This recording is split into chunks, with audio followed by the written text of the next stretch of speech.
Call him the man, the myth, the legend, the ex-Mungiki leader, Maina Njenga.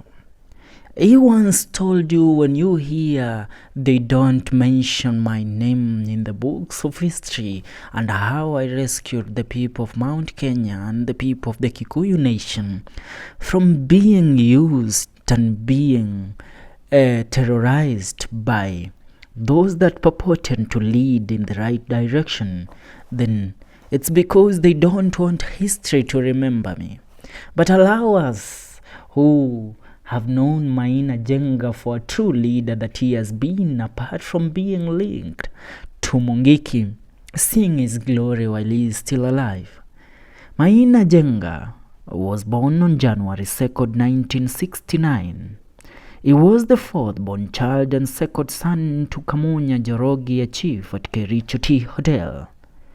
Maina grew up in Karandi, Laikipia West, and went to Holngarua Primary School until 1984 before proceeding to Ortum Secondary School in West Pokot.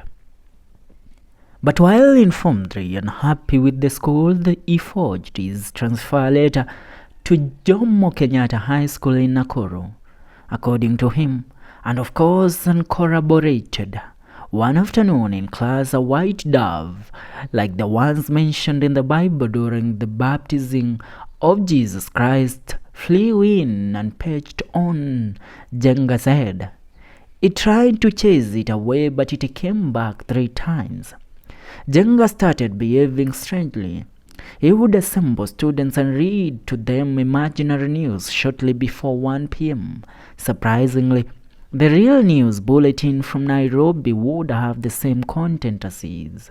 These earned him the nicknames Voice of Kenya, VOK, and a Prophet.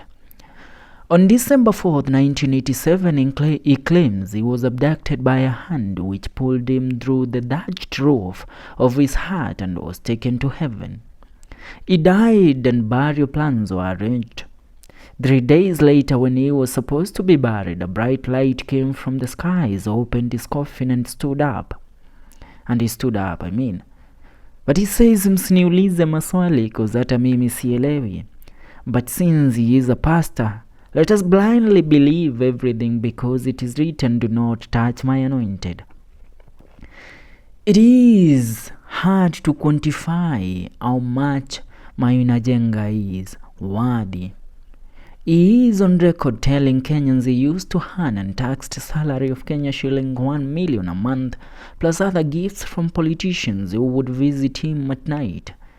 His properties include, but not limited to, over 10 modern houses, sizable tract of lands, his rural home on 50 acres worth 7 million, his second rural home in Oraimutia on 50 acres, hundreds of sheep and cows in Ongata Rongai home on 15 acres of land, his Isinya mansion on 25 acres, another in Karen, hundreds of matatus and top-of-the-range vehicles. The man also owns a church full of men.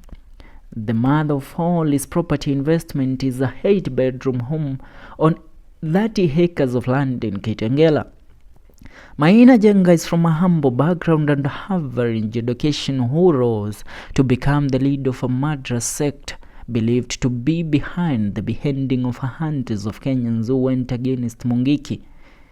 Isn't that terrorism? But that was back then, before he changed his ways. He has never held a job, ran for office not only last year when he stood and ran for an office as the Senate of Laikipia County.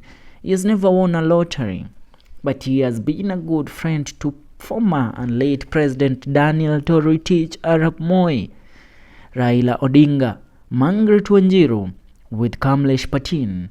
They formed a bogus council of elders that visited the likes of Muammar Gaddafi, crowning them funny titles.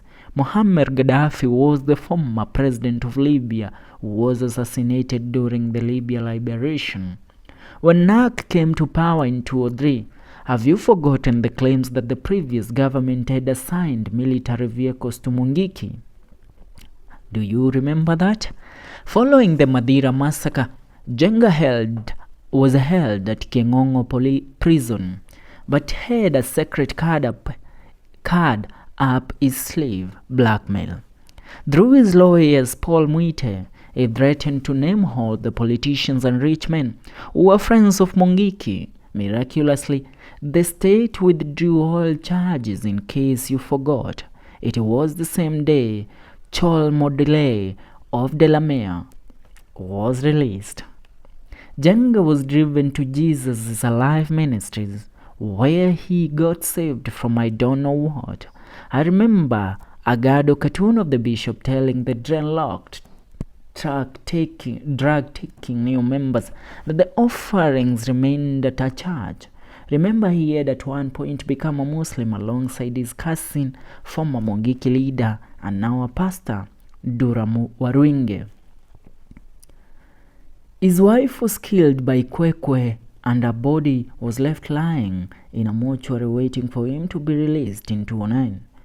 After her burial, it was rumored that he was now dating the widow of late Adli, but she vehemently denied. Following his attempted assassination, his latest wife was also murdered. You have to think twice before marrying Maina Njenga. That is something that you should take into consideration. According to his political career, Maina Njenga's team caused chaos at Gema's Lemuru's 2A rallies, since his dream was to be the head of the affiliated Kikuyu, Embu and Meru communities following the death of Njenga Karume. He went ahead to organize a rally nicknamed Limuru to Be, which was disrupted by police but was supported by Raila Odinga. The ruling Mount Kenya Mafia wouldn't let him. Together with Laikipia Senator Gigi Kariuki, Njenga formed a political party known as MT.KENYA Solidarity Movement and attracted some ODM members such as Brian Weke, Bob Dolo and Gujiri Wambugu. Until recently in the year 2022, while he sought the seat of Laikipia County as a senator through Jubilee ticket, which is a party was led by the former president of Kenya, Uhuru Muigai Kenyatta, the son to late, and the founding father of the nation, Jomo Kenyatta.